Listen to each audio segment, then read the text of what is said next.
Il chercha du regard des appareils et des fours d'alchimie, mais ne vit rien de semblable. Il y avait seulement quelques piles de livres, un fourneau pour faire la cuisine et des tapis ornés de dessins mystérieux. « Assieds-toi, je vais faire du thé, dit l'alchimiste, et nous mangerons ensemble ces éperviers. » Le jeune homme se demanda si ce n'étaient pas les mêmes oiseaux qu'il avait vus la veille, mais il ne dit rien. L'alchimiste alluma le feu et bientôt une délectable odeur de viande se répandit dans la tente. C'était plus agréable encore que le parfum des narguilés. « Pourquoi vouliez-vous me voir » demanda le jeune homme. « À cause des cygnes, répondit l'alchimiste. Le vent m'a conté que tu allais venir et que tu aurais besoin d'aide. Non, ce n'est pas moi, c'est l'autre étranger, l'anglais. C'est lui qui était à votre recherche.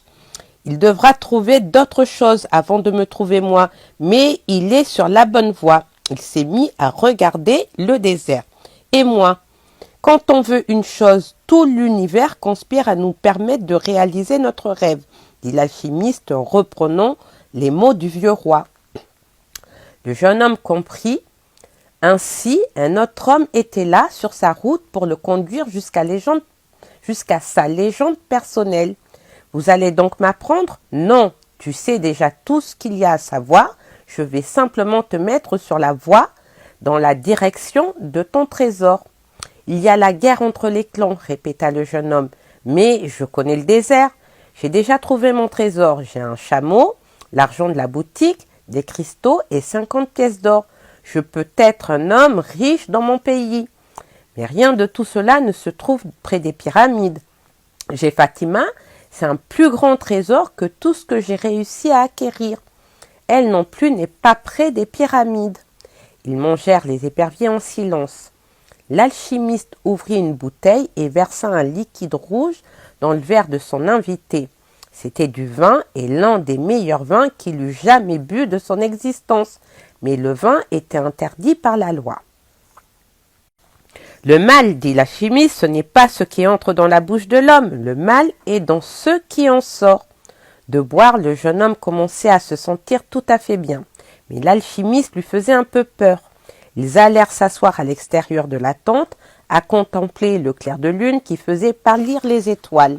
« Bois et prends un peu de bon temps, dit l'alchimiste, notant que le jeune homme devenait de plus en plus gai. « Repose-toi comme se repose toujours un guerrier avant d'aller au combat. Mais n'oublie pas que ton cœur est là où se trouve ton trésor et que ton trésor doit absolument être trouvé pour que tout ce que tu as découvert en chemin puisse avoir un sens. Demain, vends ton chameau et achète un cheval. Les chameaux sont traîtres, ils font des milliers de pas sans laisser voir aucun signe de fatigue, et puis tout d'un coup, ils tombent à genoux et meurent. Les chevaux, eux, se fatiguent peu à peu, et tu sauras toujours combien tu peux encore leur demander, et le moment où ils vont mourir. » Le lendemain soir, le jeune homme arriva à cheval devant la tente de l'alchimiste. Il attendit un peu, et celui-ci apparut à son tour, monté de même, le faucon perché sur son épaule gauche. « Montre-moi la vie dans le désert, dit l'alchimiste. Seul celui qui peut y trouver la vie peut aussi y découvrir des trésors. » Ils se mirent en route dans les sables, baignés tous deux par la clarté lunaire. « Je ne sais pas si je vais réussir à trouver de la vie dans le désert, pensa le jeune homme. Je ne connais pas encore le désert. » Il voulut se retourner pour faire part de cette réflexion à l'alchimiste, mais il avait peur de lui. Ils parvinrent à l'endroit rocailleux où il avait vu les éperviers dans le ciel. Maintenant, tout y était silence et vent. « Je n'arrive pas à rencontrer la vie dans le désert, dit le jeune homme. Je sais qu'elle existe, mais je n'arrive pas à la trouver. »« La vie attire la vie, répondit l'alchimiste. » Et le jeune homme comprit ce qu'il voulait dire.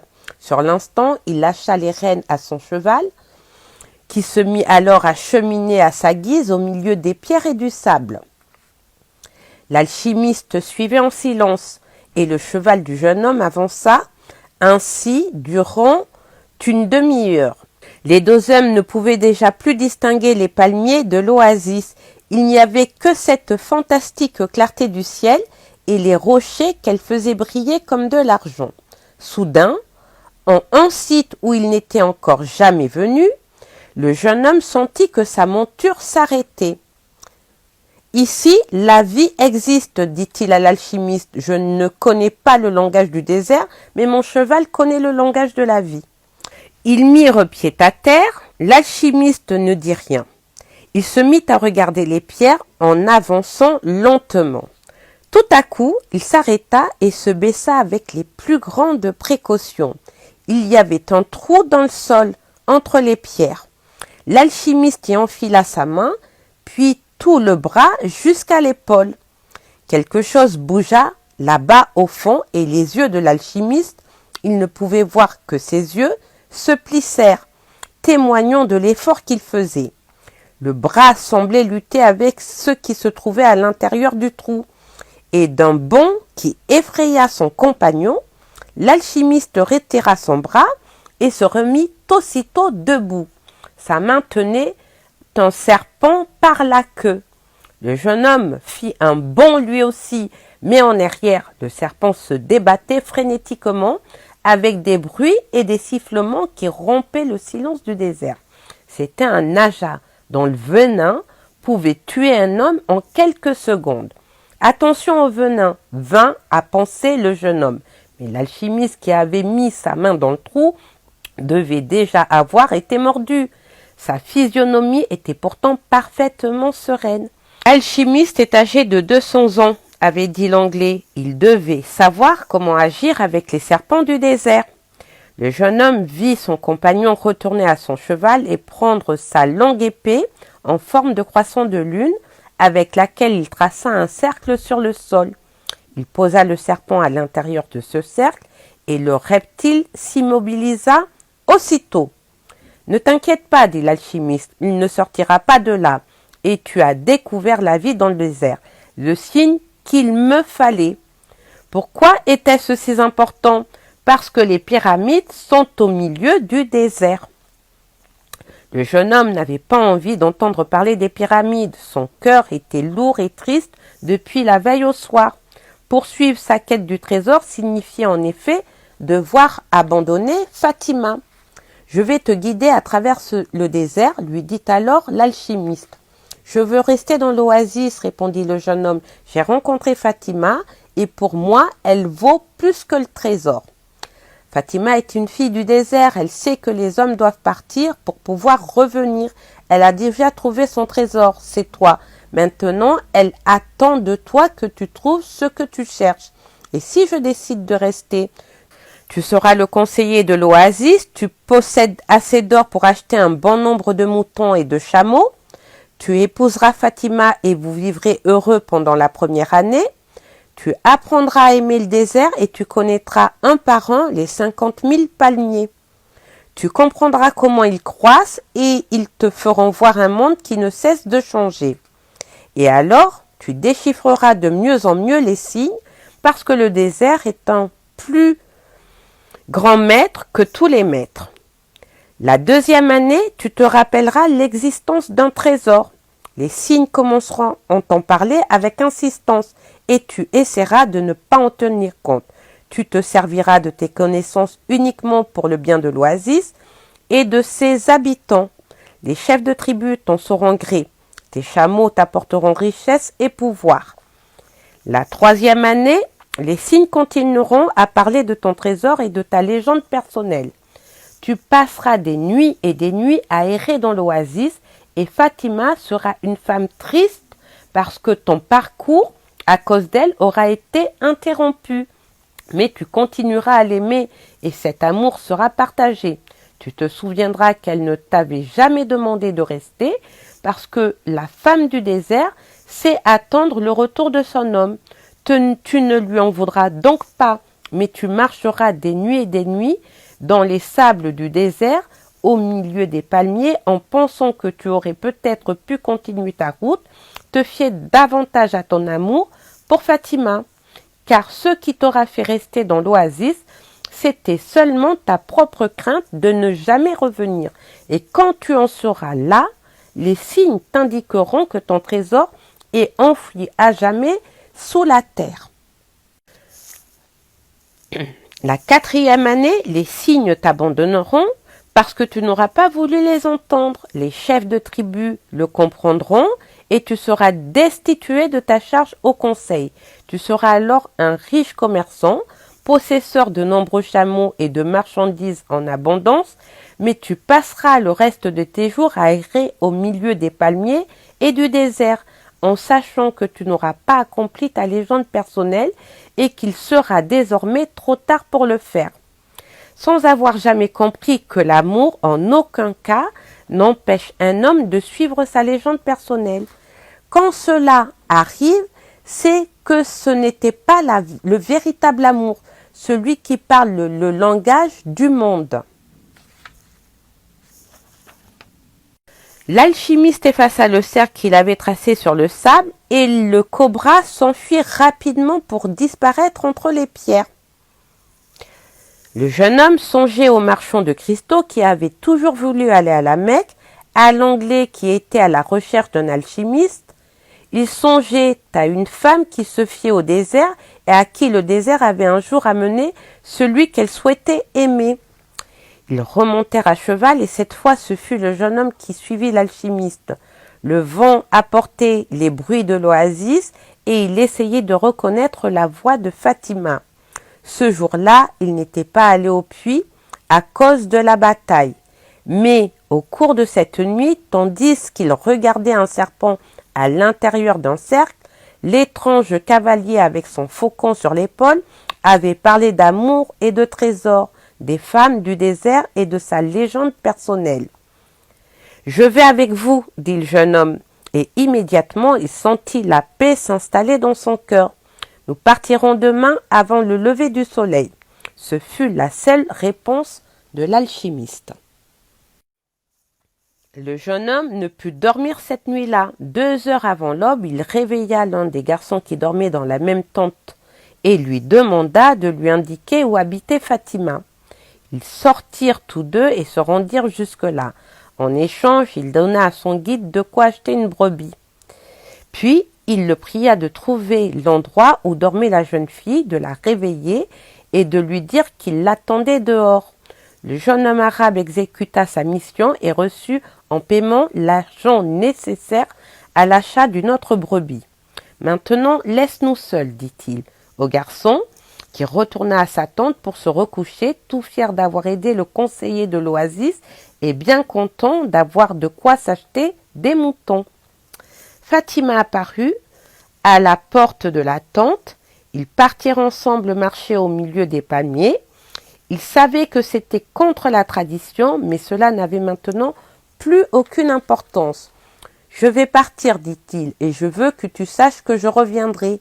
Je t'aime parce que... » « Ne dis rien, interrompit Fatima. On aime parce qu'on aime, il n'y a aucune raison pour aimer. Mais lui pourtant reprit. Je t'aime parce que j'avais fait un rêve, puis j'ai rencontré un roi, j'ai vendu des cristaux, j'ai traversé le désert, les clans sont entrés en guerre, et je suis venu près d'un puits pour savoir où habitait un alchimiste. Je t'aime parce que tout l'univers a conspiré à me faire arriver jusqu'à toi. Ils s'étreignirent, c'était la première fois que leurs corps se touchaient. « Je reviendrai, dit encore le jeune homme. Avant, il y avait du désir en moi quand je regardais le désert. Maintenant, ce sera de l'espoir. Mon père est parti un jour, il est ensuite revenu vers ma mère et il revient encore à chaque fois. » Ils ne dirent plus rien, ils marchèrent un peu dans la palmeraie et le jeune homme la reconduisit à l'entrée de sa tente. « Je reviendrai comme ton père est revenu vers ta mère, lui dit-il. Il s'aperçut que les yeux de Fatima étaient pleins de larmes. « Tu pleures ? Je suis une femme du désert, répondit-elle, cachant son visage. Mais avant tout, je suis une femme. Fatima rentra dans sa tente. D'ici peu, le soleil allait paraître. Au lever du jour, elle sortirait faire ce qu'elle faisait depuis des années, mais tout avait changé. Le garçon n'était plus dans l'oasis et l'oasis n'aurait plus la signification qu'elle avait jusque-là, bien peu auparavant. Ce ne serait plus cet endroit de 50 000 palmiers, dattiers et 300 puits où les pèlerins étaient heureux d'arriver au terme d'un long voyage. L'oasis, à partir de ce jour, serait pour elle un lieu vide. De ce jour, le désert serait plus important que l'oasis. Elle passerait son temps à regarder le désert en se demandant sur quelle étoile le garçon se guidait. À la recherche du trésor, elle lui adresserait des baisers par le vent en espérant que celui-ci toucherait le visage du jeune homme et lui dirait qu'elle était vivante, qu'elle l'attendait comme une femme attend un homme de courage qui suit sa route en quête de songes et de trésors. De ce jour, le désert ne serait qu'une seule chose, l'espérance de son retour. Ne pense pas à ce qui est resté en arrière, dit l'alchimiste quand ils commencèrent à chevaucher dans les sables du désert. Tout est gravé dans l'âme du monde et y restera pour toujours. Les hommes rêvent du retour plus que du départ, dit le jeune homme qui déjà s'accoutumait de nouveau au silence du désert. Si ce que tu as trouvé est fait de matière pure, cela ne pourrira jamais. Et tu pourras y revenir un jour. Si ce n'est qu'un instant de lumière, comme l'explosion d'une étoile, alors tu ne retrouveras rien à ton retour. Mais tu auras vu une explosion de lumière et cela seul aura déjà valu la peine d'être vécu. L'homme parlait dans le langage de l'alchimiste, mais son compagnon de route savait qu'il faisait allusion à Fatima. Il était difficile de ne pas penser à ceux qui étaient restés en arrière. Le désert avait son paysage presque toujours semblable, ne cessait de s'emplir de rêves.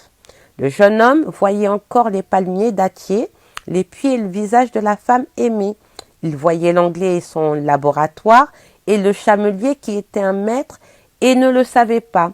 Peut-être l'alchimiste n'avait-il jamais aimé, pensa-t-il.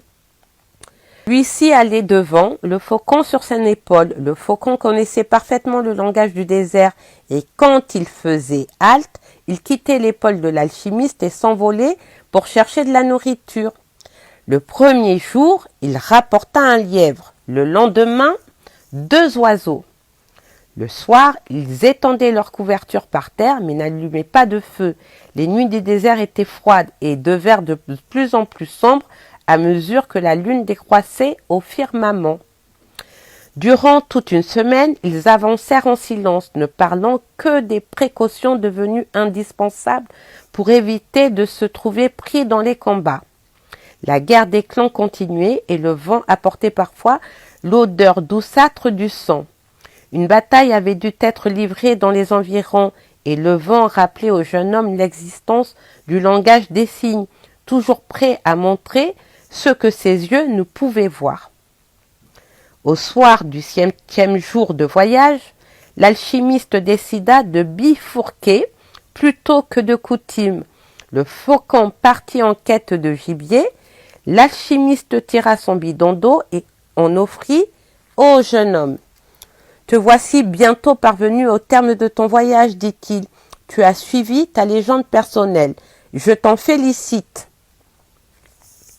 « Vous me guidez sans rien dire. J'ai cru que vous alliez m'enseigner ce que vous savez. Il y a quelque temps, je me suis trouvé dans le désert en compagnie d'un homme qui possédait des livres d'alchimie, mais je n'ai rien pu apprendre. » « Il n'y a qu'une façon d'apprendre, répondit l'alchimiste, c'est par l'action. Tout ce que tu avais besoin de savoir, c'est le voyage qui te l'a enseigné. Il ne manque qu'une seule chose. » Le jeune homme voulut savoir ce que c'était, mais l'alchimiste garda les yeux fixés sur l'horizon, guettant le retour du faucon. « Pourquoi vous nomme-t-on l'alchimiste ? » « Parce que je le suis. Et qu'est-ce qui n'allait pas pour les autres alchimistes qui cherchaient l'or et qui ont échoué ? Ils se contentaient de chercher l'or. Ils cherchaient le trésor de leur légende personnelle sans désirer vivre la légende elle-même. « Qu'est-ce qui manque encore à mon savoir ?» insista le jeune homme. Mais l'alchimiste continua de fixer l'horizon. Au bout d'un certain temps, le faucon revint avec une proie. Ils creusèrent un trou et allumèrent le feu à l'intérieur pour que personne ne pût voir la lueur des flammes. « Je suis un alchimiste parce que je suis un alchimiste, dit-il, tandis qu'ils préparaient leur repas. J'ai appris cette science de mes aïeux qui l'avaient apprise de leurs aïeux, et ainsi de suite depuis la création du monde. En ces temps-là, toute la science du grand œuvre pouvait s'inscrire sur une simple émeraude. Mais les hommes n'ont pas attaché d'importance aux choses simples et ont commencé à écrire des traités, des interprétations, des études philosophiques. Ils ont aussi commencé à prétendre qu'ils connaissaient la voie mieux que les autres. Qu'y avait-il d'écrit sur la table d'émeraude demanda le jeune homme. L'alchimiste entreprit alors de dessiner sur le sable, et ce travail ne lui prit pas plus de 5 minutes. Cependant qu'il dessinait, le jeune homme se souvint du vieux roi et de la place où il s'était un jour rencontré. Cela semblait remonter à des années et des années. Voilà ce qui est écrit. Voilà ce qui est inscrit sur la table d'émeraude, dit l'alchimiste quand il eut terminé. Le jeune homme s'approcha et lut les mots écrits sur le sable. C'est un code, dit-il, quelque peu déçu par la table d'émeraude. On dirait ce qu'il y avait dans les livres de cet Anglais. Non, répondit l'alchimiste, c'est comme le vol des éperviers. Cela ne doit pas être compris par la seule raison. La table d'émeraude est un passage direct vers l'âme du monde. Les sages ont compris que ce monde naturel n'est qu'une image et une copie du paradis. Le seul fait que ce monde existe est la garantie qu'existe un monde plus parfait que lui. Dieu l'a créé pour que, par l'intermédiaire des choses visibles, les hommes puissent comprendre ses enseignements spirituels et les merveilles de sa sagesse. C'est cela que j'appelle l'action. Est-ce qu'il faut que je comprenne la table d'émeraude demanda le jeune homme. Peut-être, si tu étais dans un laboratoire d'alchimie, ce serait maintenant le bon moment pour étudier la meilleure manière d'entendre la table d'émeraude. Mais tu es dans le désert. Plonge-toi donc plutôt dans le désert. Il sert à la compréhension du monde aussi bien que n'importe quelle autre chose sur terre. Tu n'as même pas besoin de comprendre le désert. Il suffit de contempler un simple grain de sable et tu verras en lui toutes les merveilles de la création. Comment dois-je faire pour me plonger au sein du désert? Écoute ton cœur. Il connaît toutes choses parce qu'il vient de l'âme du monde et qu'un jour il y retournera. Ils cheminèrent en silence 2 journées encore. L'alchimiste se montrait beaucoup plus circonspect car ils approchaient de la zone des combats les plus violents, et le jeune homme s'efforçait d'écouter son cœur. C'était un cœur difficile à prendre. Auparavant, il était toujours prêt au départ, et maintenant, il voulait arriver à tout prix. Certaines fois, son cœur restait longtemps à raconter des histoires pleines de nostalgie. D'autres fois, il s'émouvait du lever du soleil dans le désert, et faisait pleurer le jeune homme en cachette.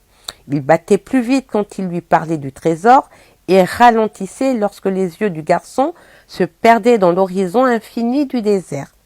Mais il ne se taisait jamais, même si le jeune homme n'échangeait pas un seul mot avec l'alchimiste. « Pourquoi devons-nous écouter notre cœur » demanda-t-il ce soir-là quand ils firent halte. « Parce que là où sera ton cœur, là sera ton trésor. » Mon cœur est agité, dit le jeune homme. Il fait des rêves, il se trouble et il est amoureux d'une fille du désert. Il me demande des choses, me laisse des nuits et des nuits sans dormir quand je pense à elle. C'est bien, ton cœur est vivant, continue à écouter ce qu'il a à te dire. Au cours des 3 journées suivantes, ils croisèrent plusieurs guerriers et en aperçurent d'autres à l'horizon. Le cœur du jeune homme commença à parler de peur. Il lui contait des histoires qu'il avait entendues de l'âme du monde, des histoires d'hommes partis à la recherche de leurs trésors et qui ne les avaient jamais trouvés. Parfois, il l'effrayait de la pensée qu'il pourrait bien ne jamais parvenir jusqu'au trésor, ou qu'il pourrait trouver la mort dans le désert. Ou bien encore, il lui disait qu'il était maintenant satisfait, qu'il avait déjà rencontré un amour et gagné de nombreuses pièces d'or. « Mon cœur est traître, dit le jeune homme à l'alchimiste, quand ils s'arrêtèrent pour laisser reposer un peu leurs chevaux. Il ne veut pas que je continue. C'est bien, répondit l'alchimiste. Cela prouve que ton cœur vit. Il est normal d'avoir peur, d'échanger contre un rêve, tout ce que l'on a déjà réussi à obtenir. Alors, pourquoi dois-je écouter mon cœur? Parce que tu n'arriveras jamais à le faire taire. Et même si tu feins de ne pas entendre ce qu'il te dit, il sera là, dans ta poitrine, et ne cessera de répéter ce qu'il pense de la vie et du monde. Même en étant un traître, la trahison, c'est le coup auquel tu ne t'attends pas. Si tu connais bien ton cœur, il n'arrivera jamais à te surprendre ainsi, car tu connaîtras ses rêves et ses désirs, et tu sauras en tenir compte. Personne ne peut faire fuir son cœur. C'est pourquoi il vaut mieux écouter ce qu'il dit, pour que vienne jamais te frapper un coup auquel tu ne t'attendrais pas. Le jeune homme continua donc à écouter son cœur tandis qu'il cheminait dans le désert. Il parvint à connaître ses ruses et ses stratagèmes et finit par l'accepter comme il était. Alors il cessa d'avoir peur et cessa d'avoir envie de retourner sur ses pas, car un certain soir son cœur lui dit qu'il était content. Même si je me plains un peu, disait son cœur, c'est seulement que je suis un cœur d'homme, et les cœurs des hommes sont ainsi. Ils ont peur de réaliser leurs plus grands rêves, parce qu'ils croient ne pas mériter d'y arriver ou ne pas pouvoir y arriver. Nous, les cœurs, mourons de peur à la seule pensée d'amour enfoui à jamais. D'instants qui auraient pu être merveilleux et qui ne l'ont pas été, de trésors qui auraient pu être découverts et qui sont restés pour toujours enfouis dans le sable. Car quand cela se produit, nous souffrons terriblement pour finir. Mon cœur craint de souffrir, dit le jeune homme à l'alchimiste une nuit qu'il regardait le ciel sans lune. Dis-lui que la crainte de la souffrance est pire que la souffrance elle-même, et qu'aucun cœur n'a jamais souffert alors qu'il était à la poursuite de ses rêves, parce que chaque instant de quête est un instant de rencontre avec Dieu et avec l'éternité. Chaque instant de quête est un instant de rencontre, dit le jeune homme à son cœur.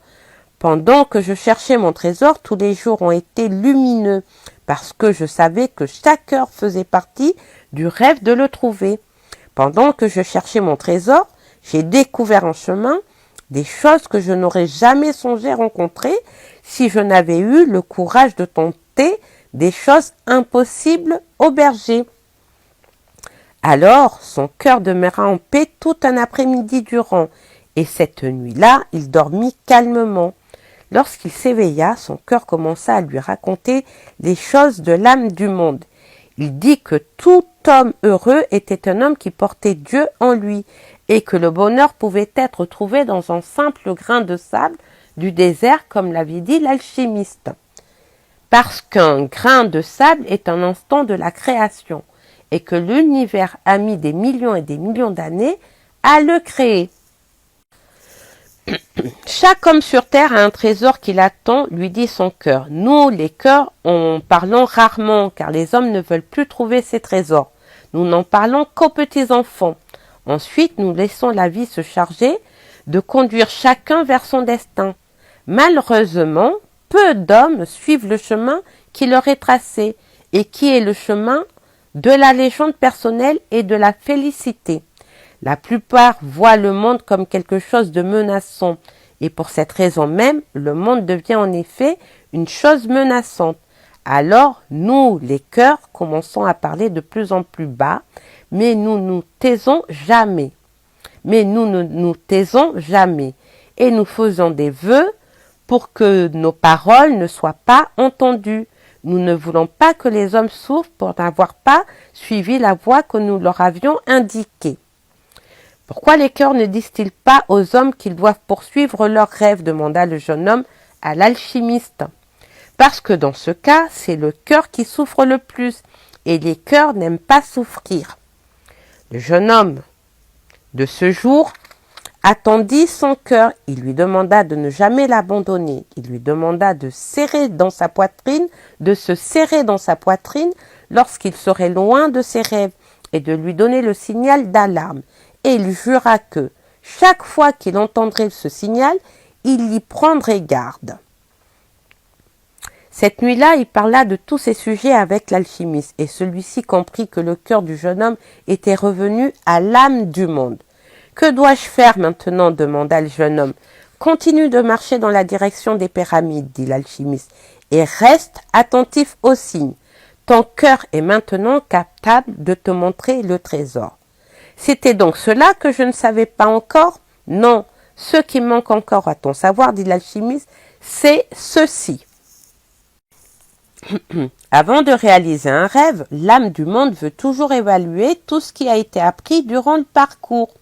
Si elle agit ainsi, ce n'est pas par méchanceté à notre égard, c'est pour que nous puissions, en même temps que notre rêve, conquérir également les leçons que nous apprenons en allant vers lui.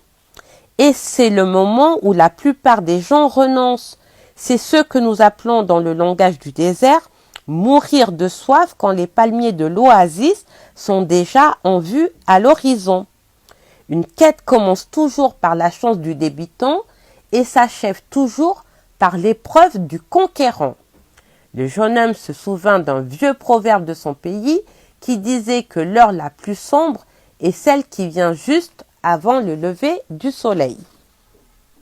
Le premier signe concret de danger se manifesta dès le lendemain. 3 guerriers apparurent qui, s'étant approchés, demandèrent aux 2 voyageurs ce qu'ils faisaient par là. « Je suis venu chasser avec mon faucon, répondit l'alchimiste. Nous devons vous fouiller pour voir si vous ne portez pas d'armes, fit l'un des guerriers. L'alchimiste descendit de cheval tout doucement. Son compagnon fit de même. Pourquoi tant d'argent demanda le guerrier en voyant la bourse du jeune homme. Pour aller jusqu'en Égypte, répondit celui-ci. L'homme qui fouillait l'alchimiste trouva un petit flacon de cristal rempli de liquide et un œuf en verre de couleur jaune, à peine plus gros qu'un œuf de poule. Qu'est-ce que c'est que ça demanda-t-il. La pierre philosophale est l'élixir de longue vie. C'est le grand œuvre des alchimistes. Qui boit cet élixir ne sera jamais malade, et un minuscule fragment de cette pierre transforme en or n'importe quel métal. Les 3 hommes éclatèrent d'un grand rire, et l'alchimiste rit avec eux. Ils avaient trouvé la réponse très amusante, et ils les laissèrent partir sans plus d'embarras avec tout ce qu'ils possédaient. « Êtes-vous fou ?» demanda le jeune homme, quand ils furent à une certaine distance. « Pourquoi avez-vous répondu ainsi ?»« Pour te montrer une loi du monde toute simple. Quand nous avons de grands trésors sous les yeux, nous ne nous en apercevons jamais. Et sais-tu pourquoi? Parce que les hommes ne croient pas aux trésors. » Ils poursuivirent leur marche dans le désert. Au fur et à mesure que les jours passaient, le cœur du jeune homme devenait de plus en plus silencieux. Il ne se souciait plus des choses du passé ou de l'avenir et se contentait de contempler lui aussi le désert, de boire avec le jeune homme à l'âme du monde. Son cœur et lui devinrent de grands amis, incapables désormais de se trahir l'un l'autre. Quand le cœur parlait, c'était pour stimuler et encourager le jeune homme, qui trouvait parfois terriblement lassantes ces longues journées de silence. Pour la première fois, le cœur vint à lui parler de ses grandes qualités, le courage qu'il lui avait fallu pour abandonner ses brebis, vivre sa légende personnelle et l'enthousiasme dont il avait fait preuve dans la boutique aux cristaux.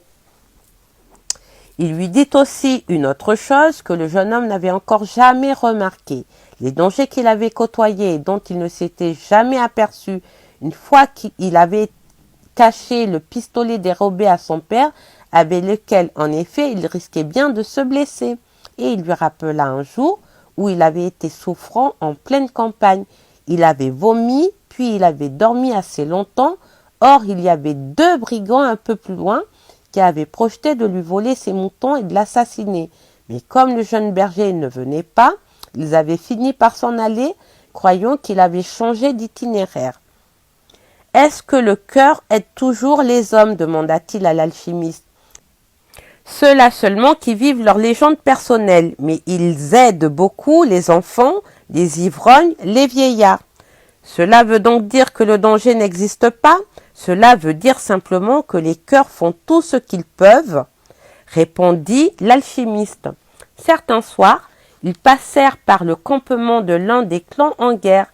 Il y avait partout des Arabes magnifiquement vêtus de blanc, leurs armes prêtes à servir. Les hommes fumaient le narguilé et bavardaient, parlant des combats. Personne ne prêta grande attention aux deux voyageurs. Il n'y a aucun danger, dit le jeune homme quand ils se furent un peu éloignés. L'alchimiste se mit en colère. Fie-toi à ton cœur, dit-il, mais n'oublie pas que tu es dans le désert. Quand les hommes sont en guerre, l'âme du monde entend elle aussi les cris des combats. Personne n'est à l'abri des conséquences de tout ce qui se passe sous le ciel. Tout est une seule et unique chose, pensa le jeune homme. Et comme si le désert avait voulu prouver que le vieil alchimiste avait raison, deux cavaliers apparurent subitement derrière les voyageurs. Vous ne pouvez pas aller plus loin, dit l'un d'eux. Vous êtes ici dans la région où se livrent les combats. Je ne vais pas bien loin, dit l'alchimiste en regardant les guerriers droit dans les yeux. Ils restèrent quelques instants sans rien dire, puis donnèrent leur accord pour la poursuite du voyage. Le jeune homme avait observé toute la scène fasciné. Vous les avez subjugués par le regard, dit-il. Les yeux montrent la force de l'âme, répondit l'alchimiste. C'est vrai, se dit le jeune homme. Il s'était rendu compte qu'un homme, au milieu de la foule des soldats au campement, avait son regard fixé sur l'alchimiste et sur lui-même. Il était pourtant si loin qu'on distinguait fort mal ses traits, mais il était absolument certain que cet homme les observait. Finalement, alors qu'il s'apprêtait à franchir une chaîne montagneuse qui s'allongeait sur tout l'horizon, l'alchimiste dit qu'ils étaient maintenant à 2 jours de marche des pyramides. « Si nous devons nous séparer bientôt, enseignez-moi l'alchimie, demanda le jeune homme. Tu sais déjà ce qu'il y a à savoir. Il n'y a qu'à pénétrer dans l'âme du monde et découvrir le trésor qu'elle a réservé à chacun de nous. Ce n'est pas cela que je veux savoir. Je parle de transformer le plomb en or. » L'alchimiste respecta le silence du désert et ne répondit au jeune homme qu'au moment où ils s'arrêtèrent pour manger. Tout évolue dans l'univers et pour ceux qui savent, l'or est le métal le plus évolué.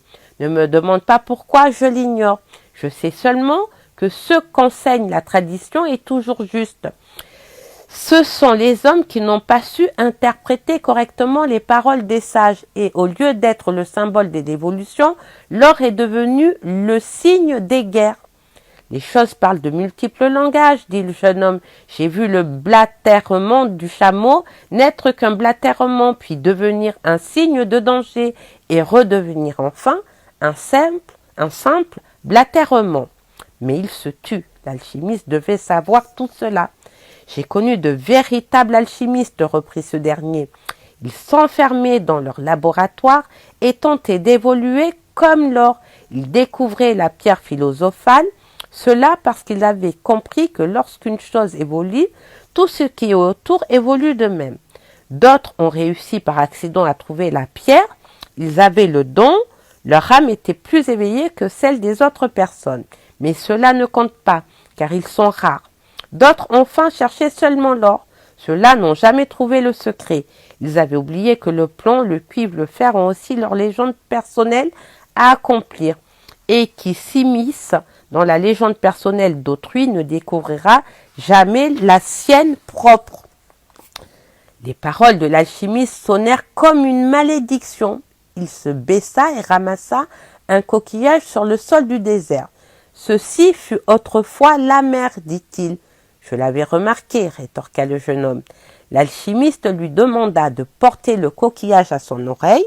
Il avait fait ce geste bien des fois quand il était enfant et il entendit le bruit de la mer. La mer est toujours à l'intérieur de cette coquillage parce que c'est la légende personnelle et elle ne le quittera jamais jusqu'à ce que le désert soit à nouveau recouvert par les flots. Ensuite, ils remontèrent à cheval et s'enfuirent en direction des pyramides d'Égypte. Le soleil avait commencé à décliner quand le cœur du jeune homme donna le signal d'un danger. Ils étaient entourés de dunes énormes et le garçon regarda l'alchimiste, mais celui-ci apparemment n'avait rien remarqué. 5 minutes plus tard, droit devant eux, ils aperçurent 2 cavaliers dont les silhouettes se découpaient sur le cousson.